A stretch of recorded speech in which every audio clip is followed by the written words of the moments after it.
We are talking about the super-nimita, desirable pleasant object. Even when we see or experience this desirable pleasant object, there doesn't arise any craving or attachment, no greed. Instead, good mind, skillful mind, pure mind arises free of greed. Not only is lobha, but also our impurity. In order to reach that state, there are 4 causes which lead to that state. And the last one we are talking about is abhucita, right attention, yoniso manasikara, right attention and right consideration. If we do it in a constructive way instead of destructive way, then our attention would be straightforward, instead of being crooked, it is unbiased, impartial, not going to either side. And as much as one is able to follow the correct path, unbiased attitude, then even when one experiences this desirable object, there cannot be any attachment to it, nor can there be any evil or dissatisfaction as regards undesirable, unpleasant object. And especially when one is able to cultivate knowledge, the mind becomes clear, pure, so that there will be no delusion, no confusion, there will be only clarity, there will be no moha.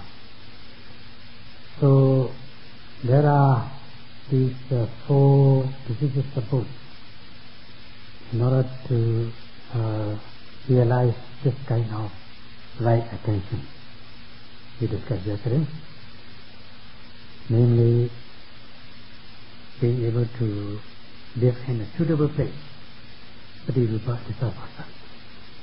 coming and living in a suitable location. And then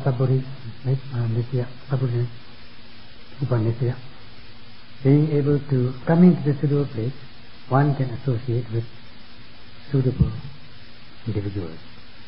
Thirdly, sarana savana, when we are able to depend on the location and individuals, then we are bound to be able to hear the sublime Dhamma. And all these things are also due to past events. That is, these are the results of the past deeds. These 4 causes, this is support or lead to the right attention. And in this connection, Sarah says he would like to talk about this discourse known as Peka Sutta, which features in the Anguttara Nikaya. This Peka Sutta. Peka can have different connotations. Literally it's a wheel, it rotates continuously like a wheel. And it's given as sampatti, is another rendering, meaning accomplishment or fulfillment, possessing, realizing, that is sampatti. Coming to a different condition from the initial condition. You do something, take up a work or undertaking, then from the initial stage, position, you reach another stage, another condition, in a way to success. You succeed your goal. You have a purpose in your undertaking, and you realize that purpose. You succeed in your purpose. You realize what you expect. Your expectations are materialized, in other words. And any undertaking, you have the purpose, and then you realize that purpose. So by trying, taking effort, you reach that stage, which is sampatti. You realize something which you have anticipated. You become famous as a result of the qualities that you possess, and you are fulfilled with the required qualities in order to gain fame. You don't have to make yourself famous purposely. By doing for the welfare of the many, without expectation of gain and glory, you gain fame, you become famous. Good fame arises about you, because you are in possession of the required qualities. So as a result of this, now in our local saying, we always say, as a result of good karma. But this good karma is not gained without doing anything. It is this good karma is a result of jnana and virya, reasoning, good intelligence, wisdom, and energy. Not without anything. This is a good karma. Because you try in this way, you exert your energy, and you have the wisdom, you have good karma. Then you get what you want. So this is chakra, such as chakra or sampatti, accomplishment, fulfillment, realizing, possessing.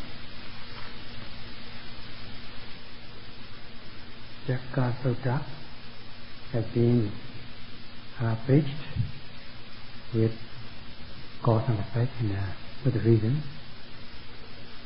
In a sense, it has a connotation of this is cause. And chakra, so chakra can be taken as cause. Cause for a method, or means of reaching a different condition. A cause for, in a sense, it's a cause for success. A cause for realizing what you expect. Because of the possession of the required quality, you gain faith. Because of the energy and wisdom, you have good karma, and this is a cause.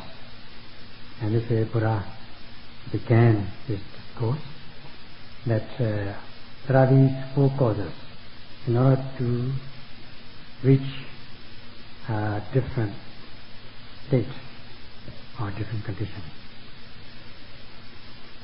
စိတ်ကလေးကိုသံပတ္တိယောလို့ဖွင့်ထားတာမဟုတ်လို့စိတ်ကရဒီရဌာနမှာအခြားအဓိပ္ပာယ်တွေပဲနဲ့သံပတ္တိစိတ်ကကိုယူပါလို့အဲ့ဒါကိုထောက်ပြီးတော့ဘုန်းကြီးမြန်မာခုမှာတော့သံပတ္တိစိတ်၄ပါးလို့ဒီလိုစားကလည်းပဲလေးလေးရှိတာမဟုတ်လို့သံပတ္တိစိတ်၄ပါးလို့ဒီလိုSo about chakra, it is also given as sampatti yo. Instead of taking other renderings, we take it as the four sampatti chakra, four accomplishing wheel, we call it. And then of course in our local language, we say it is four wheels of achievement or accomplishment. Chakra, wheel means it rotates continuously without stopping, such as otherwise it won't be called chakra. Which kind of persons are subject to this, or in whom are these four wheels turning? Turning to reach another condition, another state, or to realize what one expects, or to realize success, and it rotates in the human endeavors. continuously without stopping. And these four sampattis, these devas and human beings are fulfilled with these four sampattis in order to come to one specific condition. Those human and devas who are fulfilled with these four sampattis are bound to be sent to a condition where they will be able to experience or enjoy prosperity, development. In other words, realizing one's aim, which one has expected. And what are these aims? They must be good things. Aim, the purpose, or things which they aim in a big way. A lofty aim, lofty goal.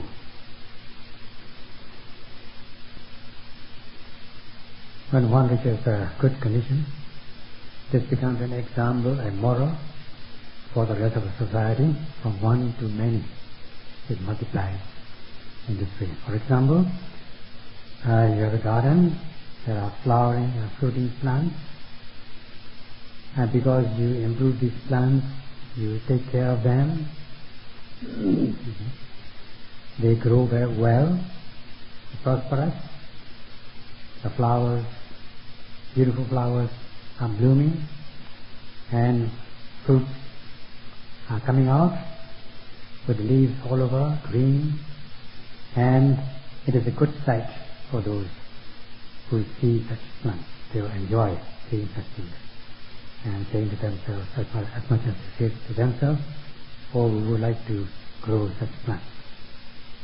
Then there will be this desire to do so. Take the seeds and then take the seeds home and grow them in their own garden. In this way, these plants will multiply. So too with the sampatti. When this sampatti, means of accomplishment, is done by one person, it becomes a model, an example for the rest of the society, so that it spreads to the rest of us, to many people. Whoever it may be, they always aim high. They have lofty aims, not ordinary aims. And these aims could not be achieved without anything. There must be causes for achievement. What are these achievements? What are these things? What are these causes? And Buddha asked the question and answers one by one. And what are these wheels? These are the four wheels of conjuncture, namely Paṭirupa Desavasa, coming and living in a suitable location. That is the first wheel. And the second wheel, Sabbari Supanisya, associating with right people or depending on the right people. And Atasmapaniti, a right self-regulation, or conducting oneself in the right way. That is the third one. And the fourth one is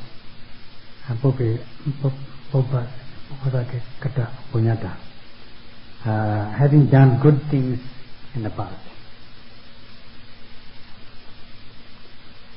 As to the first wheel of conjuncture, Paṭirupa Desavasa, being able to live in a suitable location. Now, what are these suitable locations? It depends on what you want or what you wish to accomplish.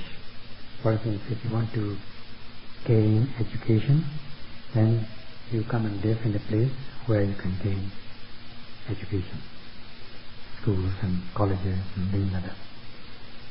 And if you want to make money, you have to go to a place where you can make money, earn a lot. That is a suitable place for you. And if you want to be strong and healthy, good place to be for your health, you go to a place where you get fresh air, everything and so on. These are suitable places.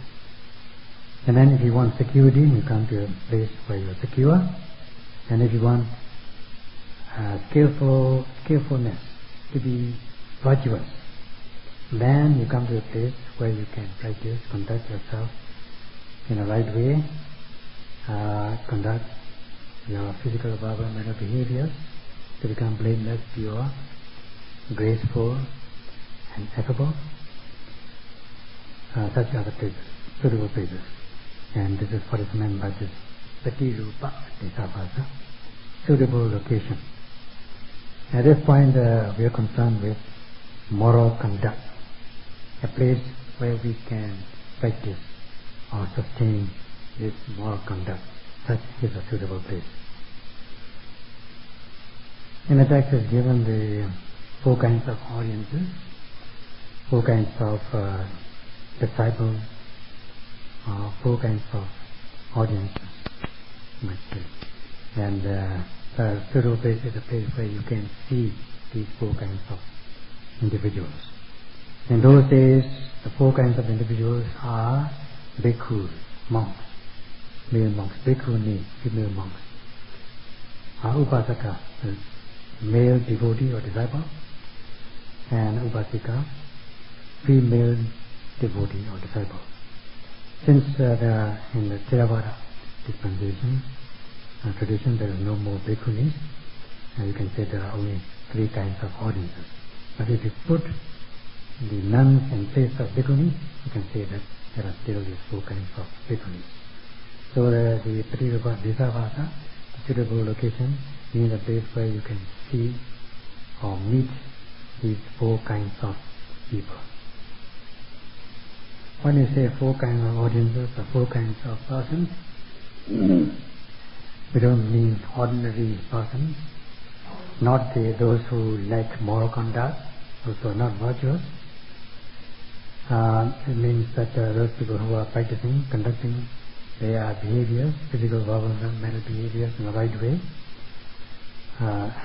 practicing in a good way, and also teaching others how to behave, how to practice.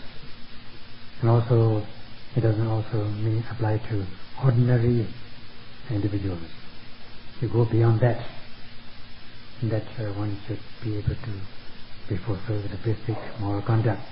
Such are the 4 kinds of individuals which we mean by this suitable location.